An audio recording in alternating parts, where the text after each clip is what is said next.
지난주일 설교 기억이 납니까?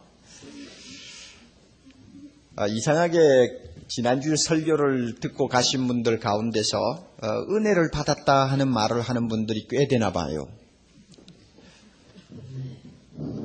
그리고 놀라운 사실은 믿음이 아직 그다지 깊지 못한 남자분들이 은혜 많이 받았다고 하는 이야기를 하더래요.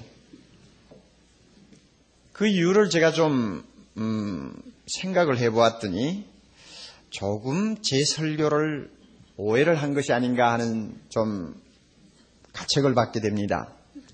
그날 설교 들으니까 뭐라고 그랬나요? 무엇이든지 각각 마음에 확정할지니라. 자기가 믿고 옳다는 방향으로 소신껏 하면 된다. 그렇게 해놓으니까 그게 술을 못 끊고 있는 형제에게 굉장히 위안이 됐던가 봐요. 또 담배를 끊고 싶어도 잘 안 돼서 고민하는 형제, 주의를 지키고 싶어도 잘 안 돼서 가책을 받던 형제들의 그 체면을 제가 많이 세워준 것 같아요. 그래서 은혜 받았다고 그러는 것입니다. 분명히 마음에 각각 확정할지라도 그 동기와 목적은 무엇을 위해서? 주를 위해서라고 분명히 말씀드렸는데 믿음이 적은 사람은 그 주를 위해서는 귀에 잘 안 들어오는 거예요. 안 들어오고 그저 마음에 확정할지니라 하니까 그거 하나는 그냥 쏙 들어온 거예요. 그래서 참 역시 옥 목사는 틀려. 아마 그렇게 한 것 같아요. 집에 돌아가서 그 술 마신다, 담배 피운다 하고 늘 짜증스럽게 자꾸 그 남편을 괴롭히던 믿음 좋은 아내에게 오늘 설교 못 들었어? 하고 한마디 하니까 그냥 아무 말 못하고 입을 다물더라는 그런 에피소드. 제가 들을 때 은혜 받았다니까 좋아요. 참 좋은 것입니다. 그러나 조금 오해한 것 같아요. 여러분, 그런 분들이 여기 계시면 제가 여러분들 잘못했다 그러는 것이 아닙니다. 이제 한 걸음 더 나아가야 되겠어요. 오늘 제가 여러분에게 말씀드리는 두 번째 원칙, 그리고 다음 주일에 말씀드릴 세 번째 원칙을 여러분들이 잘 들으시고 결론적으로 은혜를 받았는지 못 받았는지를 여러분 스스로가 판단하시기를 바랍니다. 오늘 다음 주일 다 듣고 나서 과연 하나님의 말씀은 진리다 하고 여러분들이 은혜를 받았다면 여러분들의 믿음은 굉장히 성장한 믿음이고 또 하나님이 사랑하시는 자들이라고 저는 확신합니다. 세상에는 그 자체가 선도 아니고 악도 아닌 중성적인 것들이 많이 있습니다. 죄일 수도 있고 아닐 수도 있는 모호한 행동도 많이 있습니다. 고대 스토아 철학파에 속한 그 사람들은 이 모호한 이것을 놓고 아디아포라라고 하는 이름을 붙였습니다. 아디아포라. 구별하기가 힘든 것이라는 말입니다. 그들은 이렇게 가르쳤습니다. 선인지 악인지 해야 될 것인지 안 해야 될 것인지를 구별하기가 어려운 모호한 아디아포라는 우리가 어떤 손잡이로 그것을 드느냐에 따라서 그 가치가 달라진다고 가르쳤습니다. 예를 들면 어떤 그림이 있어요. 예술의 눈이 열린 화가가 그 그림을 들고 볼 때는 기가 막힌 걸작품입니다. 그러나 그렇지 못한 사람이 들고 볼 때는 아주 좋지 못한 외설적인 그림이 될 수 있는 것입니다. 이와 같이 애매모호한 것이 세상에 많다 그 말입니다. 신앙생활을 하는 가운데서도 비슷한 일들이 한두 가지가 아닌 것 같습니다. 믿음이 강한 자가 아무 거리낌 없이 할 수 있는 일이 믿음이 약한 자에게는 양심의 가책을 일으킬 수 있는 것들이 있습니다. 로마 교회가 그랬습니다. 그 교회는 음식 문제가 특별히 신자들에게 어려운 과제가 되었다고 제가 지난 시간에 말씀드렸습니다. 믿음이 약한 자들은 구약시대의 계율에서 완전히 벗어나지를 못해서 먹을 것, 먹지 못할 것을 까다롭게 가리는 버릇을 여전히 지키고 있었습니다. 그 반면에 믿음이 강한 자는 그 음식 같은 것을 가지고 먹느냐 안 먹느냐 하고 가리는 것은 너무 유치하다고 생각된 것입니다. 그럴 수밖에 없는 것이 그들은 확신이 있었어요. 무슨 확신이 있었느냐? 여러분 14절 잠깐 좀 보실까요? 번거롭지만은 성경을 앞에 꼭 넣고 확인하시기를 바랍니다. 14절. 내가 주 예수 안에서 알고 확신하는 것은, 그 다음에 다 같이 무엇이든지 스스로 속된 것이 없다 그랬습니다. 세상에 있는 것 가운데서 그 자체가 부정한 것은 아무것도 없다는 말입니다. 이것을 믿음이 좋은 사람들은 분명히 확신하고 있었습니다. 그리고 20절 다시 봅니다. 20절. 식물을 인하여 하나님의 사업을 무너지게 말라. 그 다음에 만물이 다 정하다 했습니다. 만물이 다 정하다. 뭐 부정하고 뭐 정한 것이 따로 있는 것 아니다 그 말입니다.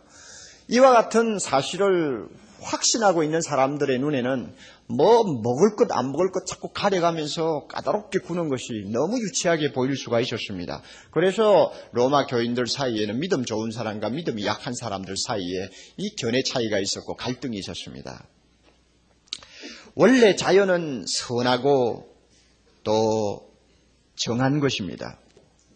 하나님이 그렇게 만드셨습니다. 그러나 하나님이 정하게 만든 것을 사람이 속되게 바꾸어 놓은 것도 상당히 많습니다. 예를 하나 들면 포도라는 것이 있습니다. 얼마나 탐스럽고 향기로운 과일입니까? 하나님이 그 포도는 누구나 먹을 수 있고 즐길 수 있도록 정하고 아름답게 만들었습니다. 그러나 사람들은 그 정한 과일을 바꾸어서 인격을 해치고 남을 해치고 사회를 부패시키는 술로 만들었습니다. 그러니 포도를 놓고 먹을 것이냐 먹지 아니할 것이냐 하는 시험을 당하는 사람은 아무도 없습니다. 그렇지만 술을 놓고는 마실 것인가 마시지 아니할 것인가를 생각하지 아니할 수 없는 처지에 있는 자들이 많이 있다 그 말입니다. 밭에서 우리가 재배하는 야채는 다 좋은 것입니다. 하나님이 마음껏 우리가 재배해서 먹고 건강을 유지하도록 하셨습니다마는 사람들은 그 가운데서 어떤 채소는 마약을 만드는 재료로 악용을 합니다. 그러면 채소를 가지고 먹을 것이냐 먹지 아니할 것이냐 걱정하는 사람은 아무도 없습니다. 그러나 마약을 놓고는 심각하게 고민할 수 있는 사람들이 많이 있습니다. 이렇게 본래는 선한 것이지만은 신앙 양심상 반드시 거론하고 생각하고 판단해서 할 것이냐 안 할 것이냐를 결정해야 될 것들이 우리 주변에 한두 가지가 아니라는 사실입니다. 그렇다고 해서 성경이 그 하나하나에 대해서 구체적으로 해라 말라 명령을 하는 것도 아닙니다. 이 문제에 대해서 주님께서는 사도 바울을 통해서 지난 시간에 우리에게 첫 번째 원칙을 가르쳐 주셨습니다. 각각 마음에 확정할 것이다. 그러나 주를 위하여 확정할 것이니라. 이렇게 원칙을 가르쳐 주었습니다. 그렇지만 우리는 다 약합니다. 주를 위해서라는 아름다운 조건을 가지고 있으면서도 그 주를 위해서를 내 마음대로 남용할 수 있는 약점이 우리에게 있습니다. 남이 뭐라고 하든 내 좋은 대로 하면 된다는 식의 개인주의가 주를 위해서 안에 도사리고 있습니다. 다른 사람에게 어떤 영향을 미칠지에 대해서는 책임을 지지 않고 혼자 잘난 것처럼 떠드는 독선이 주를 위해서라고 하는 말 속에 암암리의 자리를 잡을 수가 있는 것입니다. 무엇이나 속된 것이 없다는 조그마한 지식 하나를 가지고 교만스럽게 말하고 행동하게 만드는 함정이 주를 위해서라는 말 속에 담겨 있을 수 있습니다. 주님이 주신 자유를 나는 절대 속박당하지 않는다고 하는 고집 때문에 다른 사람을 위해서 자기가 어떻게 처신해야 할까를 생각하지 아니하는 경솔한 태도가 주를 위해서라는 말 속에 오염될 수 있다는 것입니다. 이것이 우리의 약점입니다. 우리 모두가 가지고 있는 부족한 점이라고 말할 수 있습니다.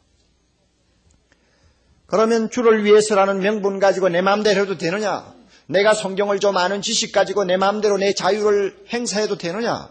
그것이 과연 바람직한가? 신앙적인가? 사랑이라고 할 수 있는가? 하고 묻는다면 절대 그렇지 않다는 것입니다. 우리가 잘 아는 바와 같이 교회는 그리스도의 몸입니다. 교회는 유기체입니다. 우리는 그 몸을 이루는 작은 지체들입니다. 어느 지체나 동등한 입장에서 몸을 섬기고 있습니다. 이것이 교회입니다. 그러므로 이 몸이라고 하는 본질을 놓고 볼 때 내가 옳다고 생각하는 거 내 마음대로 해 하는 생각을 가지고 행동을 하는 것은 용납이 되지를 않습니다. 아무리 내가 옳다고 생각하는 것이라도 옆에 있는 형제에게 해가 될 수 있다면 내가 하지 못하는 것이 몸이라고 하는 유기체의 관계입니다. 교회 안에서는 사실 나라고 하는 이 1인칭 대명사는 대문자로 쓰여서는 안 됩니다. 교회 안에서는 우리라고 하는 1인칭 복수 대명사가 항상 대문자가 되어야 합니다. 교회는 몸이기 때문에 그렇습니다. 13절에도 보면 바울은 내가 하지 않습니다. 우리가 하는 말을 써요. 우리가 영어로 말하면 let us 같이 하는 말입니다. 그 다음에 15장 1절에도 우리 강한 자가 하고 나옵니다. 왜? 공동체의 운명에 있기 때문입니다. 형제와 정상적인 관계를 유지하는 일은 하나님과 정상적인 관계를 유지하는 것과 못지않게 중요합니다. 어떤 점에서는 내 자신보다도 형제를 앞세워야 할 일들이 너무너무 많습니다. 머리 대신 그리스도를 통해 하나님이 주시는 모든 은혜의 선물을 우리 모두는 함께 공유하는 사람들이지 내 혼자 독점하는 사람들이 아닙니다. 독점을 할래도 할 수가 없습니다.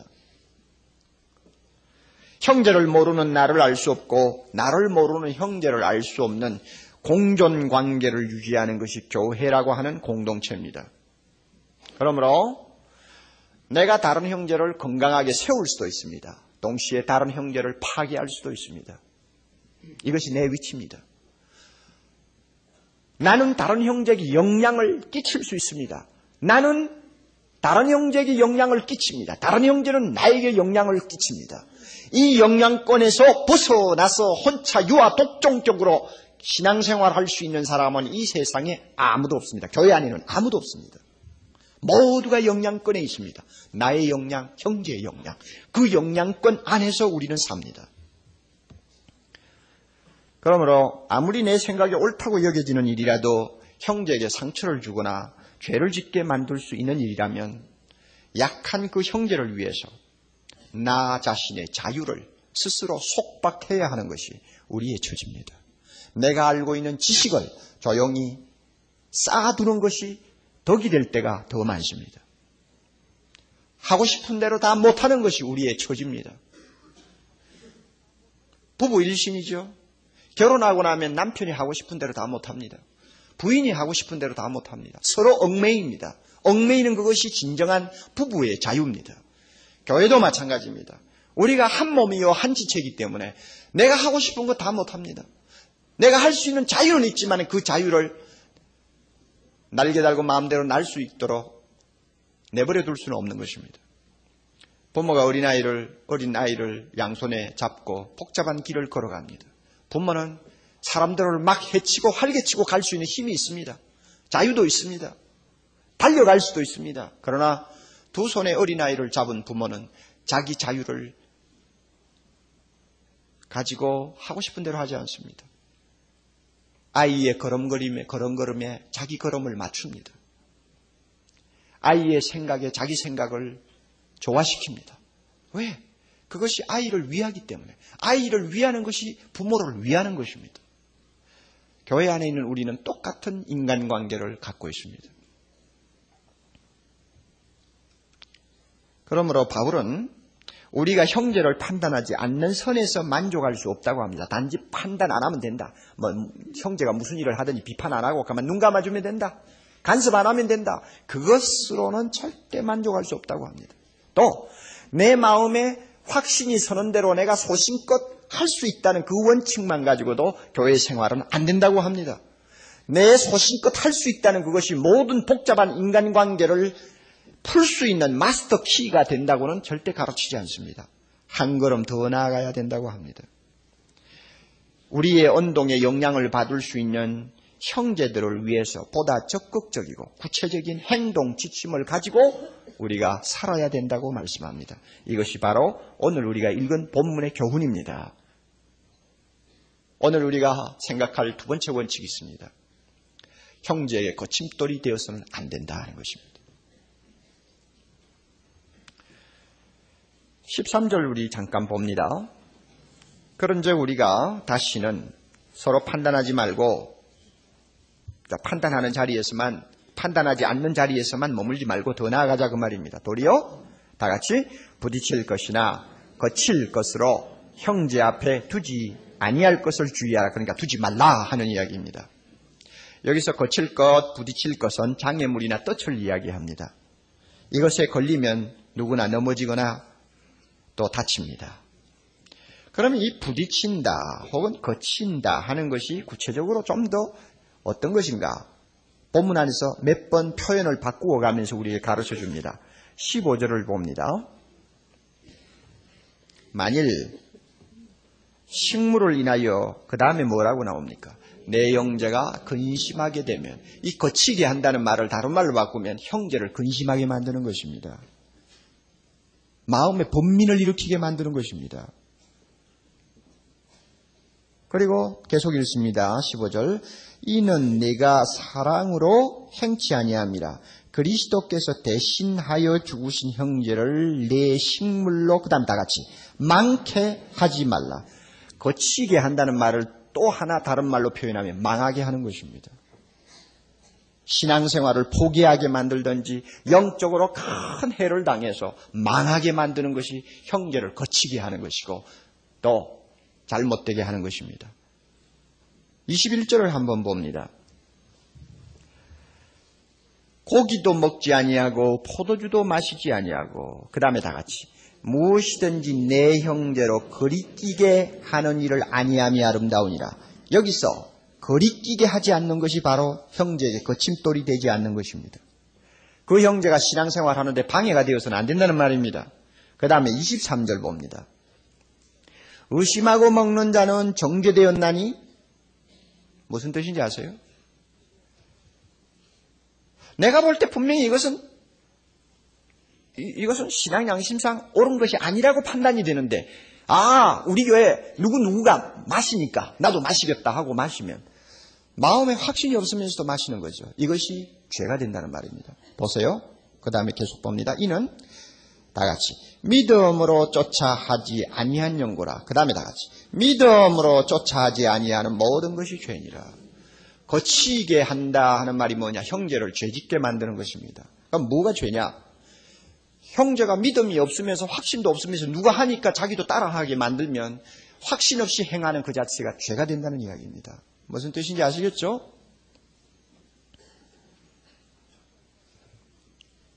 따라서 거치게 한다는 말을 바꾸면 형제를 근심하게 하는 것이요, 망하게 하는 것이요, 거리끼게 하는 것이요, 그 다음에 무엇이라고 그랬어요? 죄짓게 만드는 것. 이것이 거치게 하는 것을 이야기합니다. 우리가 그렇게 하면 안 된다는 말입니다. 아무리 좋은 일이라도 형제로 하여금 이렇게 만들면 그것은 좋은 일이 될 수 없다는 것입니다. 자, 술을 예로 한번 듭시다.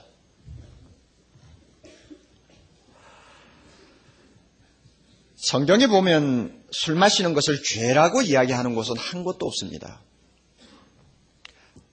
구약 성경을 보아도 술을 마심으로 하나님 앞에 죄가 되는 경우는 꼭 한 케이스입니다. 나실림이 되었을 때입니다. 얼마 동안 하나님 앞에 나 자신을 거룩하게 구별해서 드리겠다고 서약한 사람이 그 서약한 기간 동안에 술을 마시게 되면 죄를 범합니다.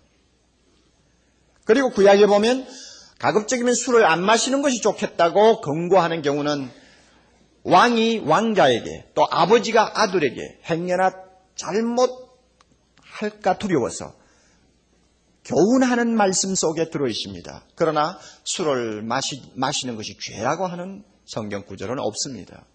신약에 와서 보아도 술을 구체적으로 언급하면서 마시면 죄다 이렇게 이야기하는 구절은 하나도 없습니다. 우리나라 초창기 때 한참 유행하던 금주가처럼 마시지 말라 그 술, 보지도 말라 그 술 하는 그 정도로 아주 그 선명하게 분명하게 술은 죄라고 규정하는 성경 구절은 없어요. 또 이것이 상당히 많은 분들에게 은혜가 될 것입니다. 이렇게 성경이 술을 죄라고 말씀한 곳이 없다고 하는 그 지식 가지고 마음 놓고 어디서나 술을 마실 수 있는가? 마음 놓고 술잔 들고 우리가 즐길 수 있는가? 이제 이 문제가 중요한 것입니다. 성경에 죄라고 하지 않았습니까? 나는 여기에 구애받지 않고 마실 수 있다. 우리가 그렇게 판단해도 되느냐? 그렇게 할 수 있는 자유는 있습니다. 우리에게 자유가 있어요. 내가 술 한두 잔 마셨다고 해서 주님이 지옥문에 천사를 세워놓고, 아니요, 천국문에 천사를 세워놓고 들여보내지 않는 법은 없습니다. 마실 수 있는 자유가 있어요. 그러나 그 자유는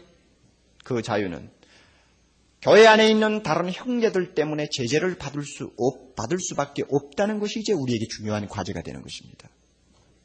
오늘 우리가 생각해야 될 중요한 과제입니다. 마실 자유 대신에 마시지 않는 자유를 택하지 아니할 수 없는 두 가지 상황적인 배경을 우리는 가지고 있습니다. 마실 자유는 있지만은 마시지 않는 자유를 선택해야 될 두 가지 상황이 있다 그 말입니다. 아직도 술을 끊지 못하시는 분들 이 시간 잘 들으시기를 바랍니다. 우선 먼저 교회사적인 상황이 있습니다. 한국 교회에서는 1세기 동안 지속되어 온 술에 대한 부정적인 시각이 있습니다. 음주는 곧 죄라고 하는 시각이 있습니다. 믿음 좋은 사람은 반드시 술을 끊는다고 하는 상식이 통하는 세계가 한국 교회입니다. 선교사가 처음 우리나라에 들어와서 복음을 전하던 초창기에는 술, 담배를 허용했습니다. 지금 이화여고가 있는 자리에 강정성 내댁이라고 하는 큰 집이 있었습니다. 아마 정성을 하던 분이 예수를 믿었던 것 같습니다. 그분 댁이 굉장히 넓기 때문에 사랑방을 오픈해가지고 한 번씩 1년에 몇 차례씩 사경회를 했습니다. 성경 공부를 했다는 말입니다. 성경 공부를 하루 종일 하니까 중간에 쉬는 시간이 있지 않겠습니까? 요사이 말하면 브레이크 타임이죠. 그래서 쉬는 시간 짬짬이를 주는데 4번을 주었다고 합니다. 그때마다 휴식 시간이 되면은 술과 담배가 제공되었습니다. 그 당시에 담배는 이 옛날 말로 불경이 혹은 막초라고 불렀습니다. 그냥 나무 잎사귀를, 담배 잎사귀를 그대로 말아가지고 피우는 거 아니면 그 담뱃대 다가 채워가지고 피우는 것 아닙니까? 그래서 그 당시에 예수 믿는 남자분들이 긴 담뱃대를 허리춤에 꽂고는 와가지고는 성경 공부를 하고 쉬는 시간이면 전부 둘러앉아서 담배를 피우느라고 그야말로 참 은혜가 충만했다고 그래요. 처음에는 이와 같이 술이나 담배를 교회가 허용을 했습니다마는 나중에 무엇을 발견하게 되었느냐 하면 술, 담배를 허용해가지고는 신앙생활을 도무지 건전하게 할 수 없다는 것을 알게 되었습니다. 그 당시 사회가 굉장히 어려운 때였습니다. 일제에 잡아먹히기 지금 직전이었으니까요. 그러니 많은 젊은이들이 시리에 빠지고 좌절하고 그야말로 울분을 깔아앉히지 못해가지고 술독에 빠지고 담배 피우고 도박하고 하면서 온 나라가 그냥 멍이 들 대로 들어가는 상황이었습니다. 이런 상황인데 예수 믿는 사람들까지 술 마시고 담배 피우다가는 도무지 이 사회의 지도자적인 역할을 감당을 할 수가 없고 이 나라를 치료할 어떤 여력이 없다는 것을 선교사들이 발견한 것입니다. 그래서 1901년, 지금부터 91년 전 예수교 장로의 공의회에서는 신앙생활 지침서를 만들어서 금주, 금연을 가르치기 시작했습니다. 이 신앙 지침서는 7대 강령이 기록된 것인데 세례받은 자는 반드시 암송해야 하고 그 다음에 암송해야만이 세례를 주고 그대로 또 실천한다는 서약을 해야만이 세례를 주었습니다. 그 7대 강령이 이것입니다. 오늘 우리에게도 굉장히 중요한 강령이 될 수 있습니다. 첫째는 예배 출석 철저히 할 것. 그 다음에 둘째는 성수 주일할 것. 주일을 범하지 말라고 말입니다. 그 다음에 세 번째로는 부모에게 효도할 것. 네 번째는 일부 일처를 지킬 것. 무슨 소리냐? 그 당시에 첩을 거느린 사람들이 많았습니다. 그래서 첩 다리고 교회 예배에 참석을 했어요. 그러니까 예수 믿으면 첩도 다 내보내고 일부 일처 해야 된다고 말입니다. 그 다음에 다섯 번째는 인가 기도할 것. 이 말은 식구를 반드시 구원할 것, 전도할 것 하는 말입니다. 그리고 여섯 번째는 근면성실할 것. 일곱째가 금주, 금년할 것. 이것을 결정했습니다. 그리고 몇 년이 지난 1914년 12월 26일 황해 노예에서 담배를 피우는 자는 절대로 장로 세우지 않는다는 원칙을 공포했습니다. 자, 이와 같은 전통에서 지금까지 한국교회가 자라왔습니다. 100여 년간 지속되어 온 한국교회의 풍토입니다. 너무나 귀한 유산입니다. 이런 교회의 풍토 안에서 나는 괜찮아, 성경에 어디 담배 이야기하는 데가 있나 하고는 가책 안 받고 마음대로 담배 피우고 성경에 술을 죄라고 했냐? 옥목사에 가서 물어봐. 만약 이런 식으로 하고는 마음대로 여러분이 마셔도 된다면 신앙생활을 포기하는 것이나 거의 마찬가지입니다. 문제는 바로 여기에 있는 것입니다. 왜? 다른 사람이 좋은 눈으로 안 보니까요. 그리고 나는 확신이 있어. 담배 술 때문에 천국 갈 사람이 지옥 가는 법은 없다는 것을 나는 분명히 믿어 하고는 제 마음대로 만약 마시고 피운다고 한다면 그 사람은 다른 사람들하고는 아주 다른 괴팍한 옷을 혼자 입고 나와서 서 있는 이상한 사람처럼 한국 교회 안에서는 비칠 수가 있습니다. 여러분, 이것이 도움이 되겠습니까? 이런 한국 풍토는 우리에게 무엇을 가르쳐 주느냐? 내가 피울 수 있고 마실 수 있는 자유가 있다고 해서 함부로 하면 그것으로 인해서 실족해 넘어질 수 있는 사람이 교회 안에 너무 많다는 것입니다. 죄를 범할 수 있는 사람들이 교회 안에 너무 많다는 것입니다. 두 번째로는 사회학적인 이 상황을 들 수 있습니다. 우리 사회가 어떤 사회냐? 술은 득보다 해를 많이 끼치는 악으로 보는 시각이 지배적입니다. 사회에 만연하는 모든 불의, 악행, 부패에 술이 끼어들지 않고 담배가 끼어지지 않고 여자가 끼어들지 않는 것이 하나도 없습니다. 85년도 책입니다마는 바바라 톰슨이라고 하는 분이 쓴 한 잔 술로 죽어가다고 하는 그 저서 안에는 방화와 익사 사건의 80%가 술 때문에, 폭력의 60%가 술 때문에, 자살의 30%가 술 때문에 발생한다고 조사 결과를 밝히고 있습니다. 알코올 중독자가 되면 그 인격이 파산합니다. 가정이 깨어집니다. 수많은 생명을 해칩니다. 우리나라는 자랑스럽게 81년도에 이미 11년 전에 세계 제1위가 된 영역이 하나 있습니다. 그것은 수출도 아닙니다. 그것은 술 마시는데 세계 제1위가 되었습니다. 한 해 두 홉들이 들어가는 병으로 몇 병을 마셔야 되느냐? 39억 5,643만 4천 병입니다. 39억. 요사이 선거 때 돈이 너무 많이 풀리다 보니까 이 억이라고 하는 것이 벌써 우리가 둔감해집니다. 전에는 1억 하면 억 하고 쓰러지기가 대부분이었는데 요즘에는 억 해도 억 하고 가만히 쳐다보고 있어요. 얼마나 둔감해졌는지. 그러니까 여러분이 1년에 술을 39억 몇 병을 먹는다고 해도 잠잠하게 듣고 있습니다. 자, 이 양이 어느 정도냐? 여러분, 세종로 가면 종합청사가 있지 않습니까? 정부 종합청사가 있는데 그것을 술통으로 계산한다면 그 종합청사를 11개를 가득 채우고 5분의 1을 채울 정도입니다. 그 정도로 많이 마셔야 된다고요. 돈으로 계산할 필요가 없어요. 우리나라 예산이 6분의 1을 해당하니까. 그 병을 전부 눕혀가지고 줄줄이 이어놓으면은 달나라를 한 번 갔다 오고 또 한 번 갈 수 있는 거리입니다. 얼마나 마셔도 되는지.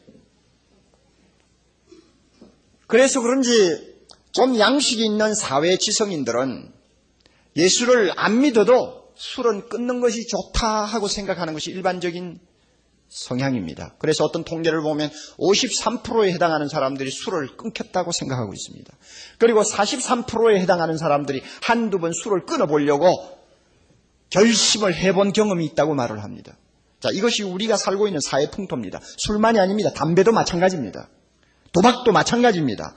마약도 마찬가지입니다. 사치도 마찬가지입니다. 이와 같은 부정적인 시각 때문에 아무리 술, 담배가 성경이 금하는 죄가 아니라는 확신과 지식을 가졌다고 할지라도 예수 믿는 사람이 술잔을 앞에 놓고 있거나 담배 연기를 품고 있는 것을 보면 교회 안에서도 상처 입을 사람들이 많고 안 믿는 사람들도 실족할 수 있는 가능성이 너무 많다는 것, 아무도 우리가 부인할 수 없을 것입니다. 교회 안에 있는 사람이 어떻게 그런 것을 보고 상처를 받겠습니까? 마음에 실망합니다. 아이고, 저 사람이 믿음 좋은 줄 알았더니 저러네. 실망해요. 그리고 어떤 집사가 슬그머니 술잔을 들고 마시는 것을 본다든지 비행기 타고 가다 맥주를 그냥 기분 좋게 마시고 있는 걸 어쩌다가 보면 어떻게 하겠어? 저게 집사야 하고 비판합니다. 벌써 비판하는 사람, 실망하는 사람이 걸려 넘어진 것입니다. 여러분, 비행기를 타면은 나를 아는 사람이 아무도 없다고 생각하는지 모릅니다. 그래서 가끔 평소에 술 안 마시던 사람이 비행기 타고 가면서 맥주 마시는 사람이 있다고 그래요. 그러나 그렇지 않습니다. 저도 이번에 비행기 타고 가면서 아무도 아는 사람이 없는 것 같아. 아무 둘러봐도 없는 것 같아. 그러니까 식사 마치고 기분이 좀 안 좋다든지 하면은 그거 포도주 부어주는데 마셔도 될 것 같죠? 그런데 그날은 저는 못하게 돼 있었어요. 남 목사님이 누구한테 부탁을 했는지 사무장이 와가지고 옥 목사님이시지요? 하고 인사를 합니다. 그러니 주변에 있는 사람들이 전부 다 날 쳐다보는 거야. 그러지 않았으면 뭘 조금 했을지 몰라요. 그런데 다 쳐다보고 있단 말이야. 그러니 어떻게 합니까? 얌전하게 그냥 냉수만 마시는 거지. 냉수만. 자.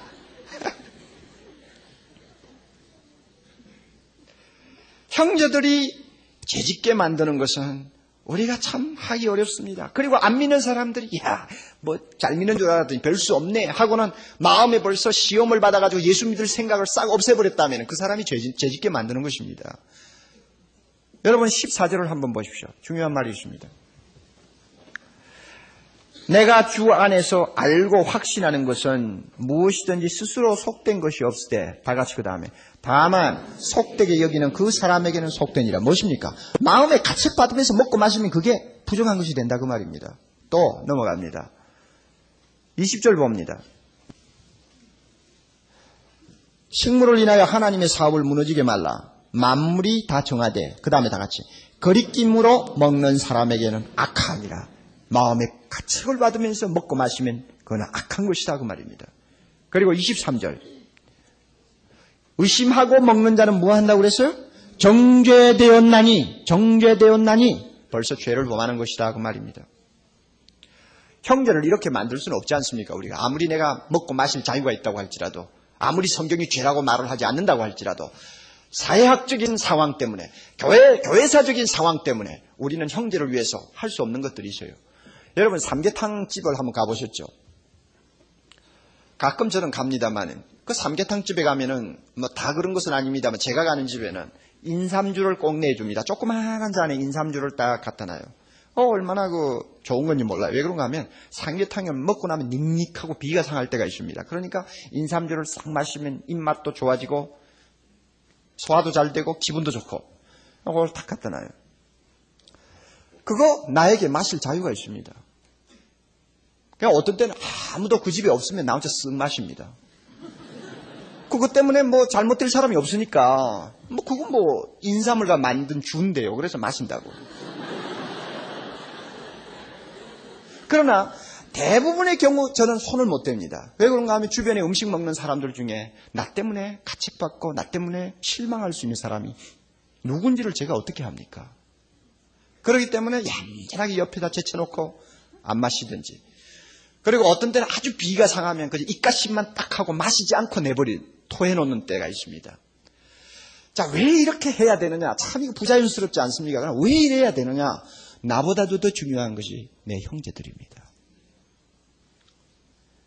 우리 현실에서는 믿음이 강해서 술, 담배 하는 사람은 많지 않습니다. 이런 의미에서 로마 교회하고는 반대입니다. 오히려 믿음이 약한 자들이 술, 담배 때문에 고민을 많이 합니다. 믿음이 약한 사람들이 술, 담배 좀 한다고 해서 믿음이 좋은 사람이 상처를 받는 일은 그렇게 많지 않습니다. 마음이 불편하고 좀 실망을 할 수는 있지만 크게 죄를 범하는 일은 별로 없습니다. 그러나 더 큰 문제가 하나 있습니다. 믿음이 약하다는 핑계를 가지고 자꾸 술 마시고 담배하고 자꾸 좋지 못한 행동을 하면 전도의 문을 막습니다. 이걸 아셔야 돼요. 세상 사람이 교회를 그만큼 멸시하게 만듭니다. 그리고 교회 부흥이 안 됩니다. 뉴욕에 있는 제가 잘 아는 목사님 교회가 있습니다. 플러싱의 한인감리교회라고 있는데 그 교회에 10년 전에 제 친구 목사가 부임했을 때 35명의 미국 사람들이 모여서 예배를 드리고 있었습니다. 교회장은 꽤 큰데 다 어떻게 된 파인지 다 나가고 35명이 앉아 예배를 드리는데 그 목사님이 이제 미국 교회를 목회하기 위해서 그곳에 부임한 것입니다. 예배를 마치고 이 사람도 2층으로 올라가는데 2층에는 뭐 커피를 마시는 룸이 아니라 담배 피우고 술 마시는 룸이었습니다. 벽에는 술병이 나란히 꽂혀 있고 그 다음에 벽에는 담배 피우면 연기 뽑아내는 팬이 크끗이 돌아가고 있었습니다. 그래서 그 올라가면 마음껏 마시고 피우는 거예요. 그래서 연기가 찰칵합니다. 그 목사님 처음에 가보니 기도 차지 않아. 그래서 속으로 이런 말을 했답니다. 과연 신의 산이구만 이랬대요. 신의 산에서는 하나님이 임재하실 때 뭐가 자욱했습니까? 연기가 자욱했거든요. 과연 신의 산이구만 이랬대. 이 목사님이 도무지 안 되겠더래. 그래서 그때부터 담배, 술을 절대 못하도록 하고 교인들에게 성경을 가르치기 시작했는데 4년 후에 그 교회가 부흥을 했습니다. 430명으로 부흥을 했죠. 제가 같이 식사하는데 그 목사님 그렇게 간증을 하세요. 그러므로 아무리 제가 아닌 것 같이 떳떳하게 할 수 있는 일이라도 안 하는 쪽이 훨씬 더 은혜스럽고 좋은 것이 바로 술, 담배 문제고 또 주일날 주일 지키는 문제입니다. 우리 15절 한번 봅시다. 다시 봅니다. 잘 마음에 담으세요. 만일 식물을 인하여 내 형제가 근심하게 되면, 이때 식물 대신에 술과 담배로 인하여 내 형제가 근심하게 되면 이는 내가 사랑으로 행치 아니함이라. 그리스도께서 대신하여 죽으신 형제를 내 술, 담배로 많게 하지 말지니라. 믿습니까? 네. 주일날도 마찬가지요. 21절 이번 주에 여러분이 외워야 될 말씀입니다. 고기도 먹지 아니하고 포도주도 마시지 아니하고 무엇이든지 내 형제로 거리끼게 하는 일을 아니함이 아름다우니라. 술도 먹지 피지 아니하고 아니지. 술도 마시지 아니하고 담배도 피지 아니하고 무엇이든지 내 형제로 거리끼게 하는 일을 아니함이 아름다우니라. 아름다우니라. 집에 가셔서 고린도전서 8장 12절 13절을 꼭 읽으십시오. 거기 보면 바울은 형제에게 조금이라도 거리낌을 주고 형제로 실족하게 하는 일이라면 평생 고기 안 먹겠다고 그는 선언합니다. 고린도전서 10장 23절 24절도 집에 가서 참고하십시오. 거기 보면 예수 믿는 사람이 무엇이든지 다 할 수는 있지만은 다 할 수 있다고 해서 다 하는 것은 아니라고 말씀합니다. 우리가 주의를 지키는 것도 어떻게 지킬 것인가 각자 마음에 작정한 대로 할 수가 있습니다. 그렇지만은 형제에게 거치는 자가 되지 않도록 조심을 해야 합니다. 주일날 영업을 하는 것이 죄인지 죄가 아닌지 나는 말하기 어렵습니다. 그러나 영업을 안 하는 쪽이 형제에게 훨씬 더 은혜를 끼칠 수 있을 것입니다. 주일날 여러분 매매하는 것이 과연 죄냐 아니냐 따지려면 한참 시간이 걸리겠죠. 그렇지만은 내 주변에 있는 형제들에게 영적으로 은혜를 끼치기를 원하면 가급적이면 사고 파는 일은 그만한 것이 한국교회 안에서는 더 아름다운 일입니다. 주일날 여러분이 예배를 보지 않고 예배 시간 공항에서 표를 사느라고 서성거려 있어 보십시오. 여러분 주일날 만약에 극장을 한번 드나들어 보십시오. 예배 시간인데 극장에 가서 앉아 있어 보십시오. 서로 만나면 서로 부끄러울 것이고 서로 재미있을 것입니다. 주일날 교회는 안 나오고 저 대청봉 꼭대기에서 어쩌다가 둘이 같이 마주쳤다고 합시다. 서로 웃고 악수는 하겠지만 서로 부끄러울 것이고 속으로 너도 별 수 없구만 아마 이렇게 생각할 것입니다. 주일 성수, 음주, 주초, 도박, 사치 이런 것들은 불신자들까지도 멸시하는 일인데 성경이 뭐라고 구체적으로 말하지 않는다고 해서 내가 함부로 할 수 있겠느냐. 신앙 양심상 대단히 어려우리라고 생각합니다. 사랑하는 형제자매 여러분, 자, 이런 원칙을 가지고 형제 때문에 내가 하고 싶은 것도 안 해야 되는 것이 신앙생활이라고 할 때, 야, 이거 정말 귀찮스럽다. 이건 뭐 이게 복잡해. 하고는 굉장히 털털하게 여러분이 생각할지 모릅니다. 그러나 그렇지 않습니다. 어느 쪽이 더 행복한 것이냐, 어느 쪽이 우리에게 더 은혜가 충만한 길이냐, 이건 금방 가려냅니다. 왜 가려낼 수 있느냐? 자, 끝으로 17절을 주목하십시오. 우리 다 같이 큰 소리를 한번 읽습니다. 하나님의 나라는 먹는 것과 마시는 것이 아니요 오직 성령 안에서 의와 평강과 희락이라. 한 번 다시. 하나님의 나라는 먹는 것과 마시는 것이 아니요 오직 성령 안에서 의와 평강과 희락이라. 아멘. 여러분, 하나님 나라가 따로 있는 것 아니에요. 하나님 나라는 내 마음에 있습니다. 하나님 나라는 내 가정에 있습니다. 하나님 나라는 이 교회 안에 있습니다. 예수님이 통치하시는 아름답고 거룩한 나라는 내 마음에 있는 것이에요. 그러면 그 하나님 나라가 내 마음에서 항상 충만하기를 원합니까? 먹고 마시는 것을 가지고 나도 해치고 남도 해치고 내 양심도 가책받고 다른 형제의 양심도 가책받도록 할 때 하나님의 나라가 내 안에 있을 수 있느냐? 천만에요. 의라고 하는 것, 이것은 하나님과 사람과의 사이에서 최상의 옳은 관계를 이루는 법칙입니다. 인간관계의 법칙이요 하나님과의 관계의 법칙입니다. 이것이 의입니다. 평화가 뭐냐? 평화는 하나님과 사람과의 사이에서 최상의 의로운 관계를 유지하는 형태입니다. 하나님과 나와의 관계 형태가 무엇으로 표현되느냐? 평화로 표현됩니다. 사람과 나와의 관계의 형태가 어떻게 표현되느냐? 의로운 관계는 평화로 나타납니다. 기쁨은 무엇이냐? 하나님과 사람과의 사이에서 최상의 의로운 관계를 통해 체험되는 열매입니다. 의로운 관계를 유지하고 있습니까? 기쁨이 체험이 된다는 말입니다. 그러므로 하나님과 나 사이를 한번 여러분 생각해 보세요. 하나님 앞에서 내가 무엇인가 가책받는 짓을 하면 이건 의롭게 행하는 삶이 아닙니다. 그렇게 되다 보면 마음에 가책이 옵니다. 가책이 오면 무엇이 사라집니까? 마음의 평화가 사라집니다. 마음의 평화가 사라지면 무엇이 없습니까? 기쁨이 없습니다. 이게 하나님과 우리와의 관계 아닙니까? 그러므로 의와 화평과 기쁨이 충만한 천국의 행복을 내 마음에 소유하고 살려고 하면 하나님과의 관계가 바로 되어야 되는 것입니다. 마찬가지예요.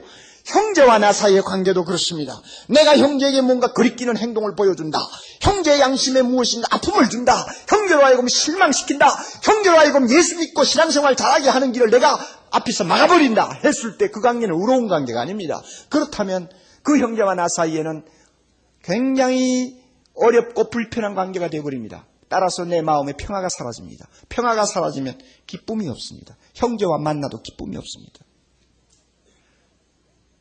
사랑하는 형제자매 여러분, 정말 우리가 이 복잡하고 더럽고 냄새나고 그야말로 믿을 것이 없는 이 악한 세상에서 참으로 그리스도인으로서 하나님의 자녀로서 행복하게 살려고 하면 내 마음에 천국이 있어야 됩니다. 내 가정에 천국이 있어야 됩니다. 우리가 사는 환경이 천국으로 변해야 합니다. 어떻게? 형제와의 의로운 관계를 통해서 우리 각자가 마음의 평화를 소유하는 것입니다. 평화를 우리가 누림으로써 우리 안에 기쁨이 충만하도록 만드는 것입니다. 이것이 하나님의 나라입니다. 이것이 우리가 행복한 비결입니다. 이것을 술 때문에 포기할 수 있습니까? 이 놀라운 하나님 나라의 행복을 담배 때문에 포기할 수 있습니까? 이 영광스러운 축복을 주일날 어디 함부로 놀러가서 잠깐 즐기는 쾌락 때문에 포기할 수 있습니까? 안 됩니다. 우리가 하나님 나라를 내 마음에 모시고 참 그리스도인으로서 의와 평강과 희락을 누리고 살기를 원하고 그것 때문에 하고 싶은 것도 안 하고 먹고 싶은 것도 금하고 가고 싶은 것도 절제하고 입고 싶은 것도 조심하고 형제를 생각해서 여러 가지를 잘 판단해서 하면 참 굉장한 축복이 또 따라옵니다. 18절 보십시오. 이로써 그리스도를 섬기는 자는 무엇입니까? 하나님께 기뻐하심을 받으며, 이 말은 하나님을 기쁘시게 한다는 말도 되고 하나님이 우리를 보시고 기뻐하신다는 말도 됩니다. 하나님이 기뻐하시는 존재가 되어요. 얼마나 큰 행복입니까? 또 무엇입니까? 그 다음에 사람에게도 칭찬을 받느니라. 우리 이렇게 살아야 되지 않겠습니까? 부디 사랑하는 형제자매 여러분, 여러분들이 주의를 마음대로 잘 지키지 못하는 고민을 갖고 있을지 모릅니다. 또 술을 끊지 못하는 어려움이 있을지도 모릅니다. 담배 때문에 어떤 때는 굉장히 불쾌한 감정을 가질 수도 있습니다. 그러나 지금까지 되지 아니한 것을 가지고 너무 탓하지 마시고 이 시간, 원칙을 우리가 분명히 알았습니다. 내가 내 마음에 확정한 대로 주를 위해서 할 수 있지만 한 걸음 더 나아가서 내가 할 수 있는 일이라도 누구 때문에 제재를 받아야 합니까? 형제 때문에, 교회 안에 있는 형제, 사회에서 교회를 보는 사람들의 눈 때문에 우리가 절제를 하고 자유를 속박당하는 것도 큰 축복이라는 것을 아시기를 바랍니다. 그렇게 속박을 당하고 하는 것이 우리에게 불행이 아닙니다. 왜? 그 속에서 의와 평강과 기쁨이 충만한 하나님 나라가 내 마음에 체험이 되고 내 가정에 체험이 되기 때문입니다. 우리 모두가 그렇게 되기를 바랍니다. 술 때문에 하나님 나라를 잃어버리지 마십시오. 담배 때문에 하나님 나라를 여러분이 상실하지 마십시오.